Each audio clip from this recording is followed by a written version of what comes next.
Ready? Well,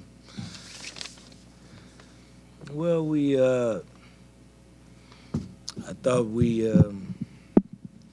had crossed the bridge, not to win the game, but crossed the bridge in terms of, getting over a hurdle when we, took the lead. Um, I thought that our offense put us in a hole in the first half, and quite frankly, I was happy to be down. I think it was 8, at that time. But when we get up, we just, a lot of times I think we're our own worst enemy, and we're a team right now, and this is probably the most disappointing thing to me. And you got to accept it today, and it is what it is. Man, I just don't like our mental makeup, and I think that that's probably the toughest thing about losing to me at times. And we'll work on it and we'll get better. But today, the connectivity I like to see on the floor, whether it's going good or bad for you, I just want to see guys stay together. For me, that's just it's sports, man. Like it's team sports, and guys make mistakes, and you can't nitpick one without the other. And in those moments, you just gotta keep your composure. You know what I mean? Like you gotta break the game down. And not at one point in that game, were we ever out of it in my mind, because the way I see it, it's a different game. I see it, I look at games based on possessions. I don't look at game based on the score, because sometimes that's insurmountable. But if you look at it based on that, if you're down 9, it's a 3-possession game. You can come down and hit 3 threes, and then you back in it. And, that's the thing that I got to give my team a little bit more of. Collectively, we just break down, and when fatigue sets in, we start to make unforced turnovers. And I think out of our 13 turnovers, 12 of them were unforced, and unfortunately for us, and probably 8 to 9 of them cost us. You know what I mean? So, that's the biggest thing. The one bright spot I would say out of the whole evening for me is that we did hold them under 10 offensive rebounds. They've done a great job, Georgia, that is, of rebounding the ball. But, we just can't keep allowing guys to get going. When we kind of got him under control, Noel, we had him under control, and then we threw a couple turnovers, then he gets going. You know what I mean? And I talked about the Demery, and I think he's a heck of a player, and he's the head of the snake. And I just thought, as the game, went on, he kind of wore us down. But we got to get off the canvas and prepare for next Saturday. But more importantly, we got time where we can get some guys healthy, but we gotta get some work. It's more important for me. We gotta get work. We gotta see what the too big lineup look like. The spacing, different things, and just kind of see what's going on, because I think what happens a lot, and it's human nature, and I tell our guys this all the time. I remember being a sophomore in college, and man, let me tell you, when I was trying to take the jump to become the player I became, it was hard, because you go from just in the scouting report to the top of the scouting report. And I think, these are the lessons that I'm trying to teach, like by Nate, for instance. I think sometimes, in the world that we're in, we don't allow players to grow and become who they're capable of being.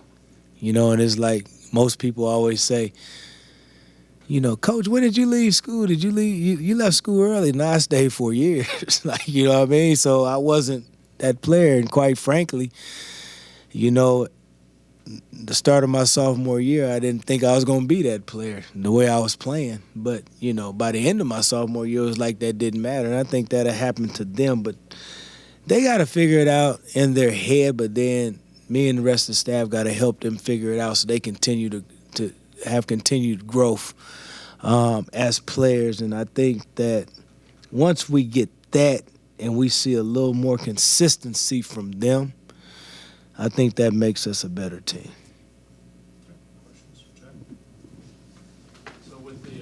mental makeup, aspect to this. Is that something you as a coach and a staff can help change, or is it sort of on them to become the team that you want to see them be?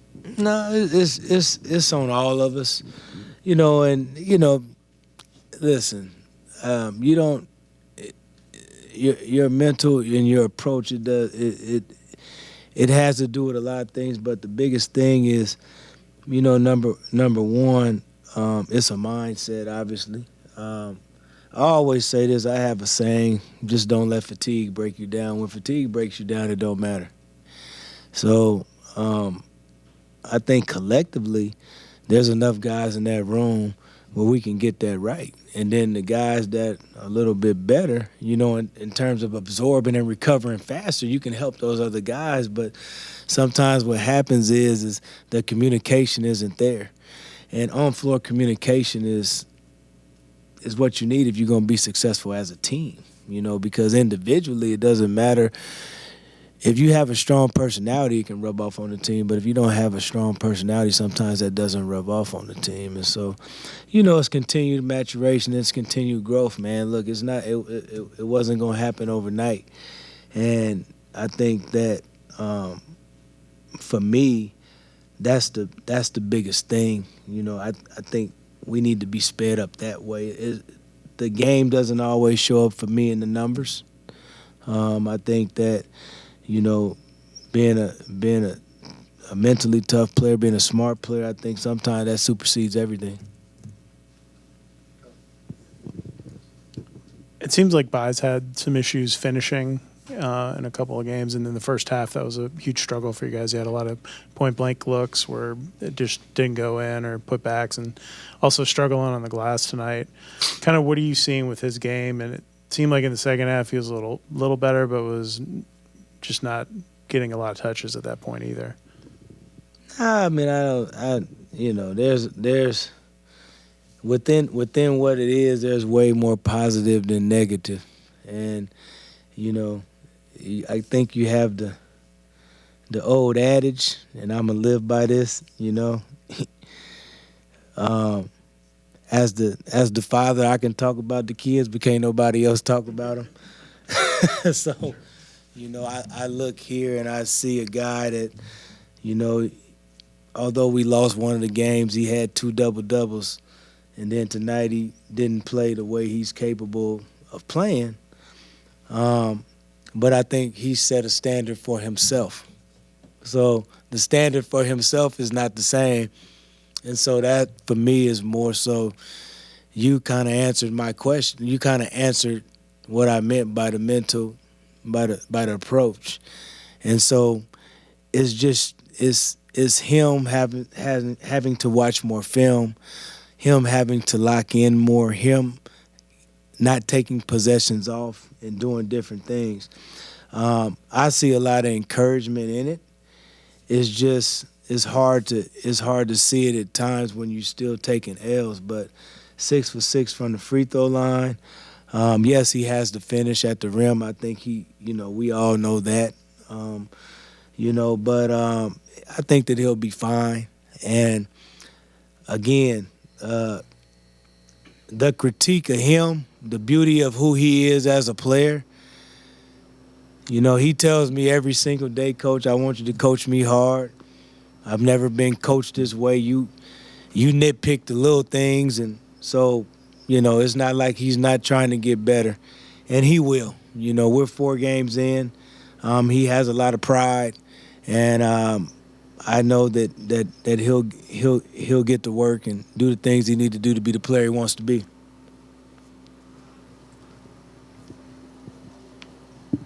Kind of staying on that mental toughness theme, it did get a little chippy. It wasn't super chippy, but there were still technicals getting awarded and stuff like that. Did you like how they responded in those moments? Just how did you interpret that part of that game right there, and how y'all went from there? I think it's an overreaction. I mean, the reality of it is that I don't know. Again, I know that the guys played hard, and I don't know. I didn't really think it was a whole lot of nothing in between neither team, to warrant text, but we did respond. We went on a run, and we went up. So I was happy about that. But like I said, and I told our guys this, and before the game, it's like you don't ever want to taste your own blood in order to get fired up, and so they did the hitting up until that point, and then we responded, we answered the bell, but then we didn't answer the bell after that. You have to want to do it for yourself. And then you have to want to do it for your team, and you're playing for your team. And so I don't want to make a big deal out of, what I said about the mental approach where it's, becomes something more of what it isn't. That's just who I am. And so I couldn't make it any other way because athletically I wasn't as gifted as some of my peers. So I had to outthink them. I had to be more mature in the mind and think the game a little bit more. So that's where that comes from for me. And if you're able to do that, and with some of the God-given ability that our players have, there's no telling what they can become. And that's why I stress that so much.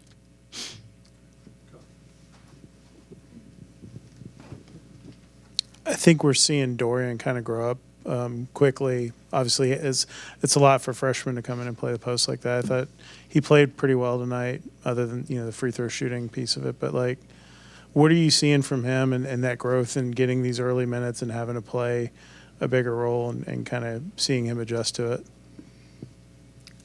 I had no doubt, and honestly, he's one of my favorite players. I like him because he allows me to coach him, but I like him because he has an edge, and I always mess with him. I tell him he's from DeSoto, but he always tells me he's from Oak Cliff. I said, I got to see that. But I think that he's a really good player. I think offensively, once he figures that out, I think that he's a guy, not routinely, but he's a guy as a freshman that'll have his moments, and he could be the best player on the floor. I was happy to see one of his threes go in because he can shoot the ball. And I think that's what's going to make him special and make him stand out as he continues to improve. But he has a toughness to him that a lot of freshmen don't have, and he has a commitment. What a lot of people don't know is he used to be a chubby kid, and that's what drew me to him. The kid lost like 70 pounds in high school, and we all been in high school. We know how hard it is for a guy that's overweight and that big to lose that type of weight, and for him to lose that type of weight in high school, that's what really, I gravitated to. And so, getting him here was a blessing, and I enjoy coaching him, and he's only going to get better, and that's why I talked about that too big lineup. We got to figure that out, but he did a great job tonight. Proud of him. Anything else? Thank you, Coach. All right.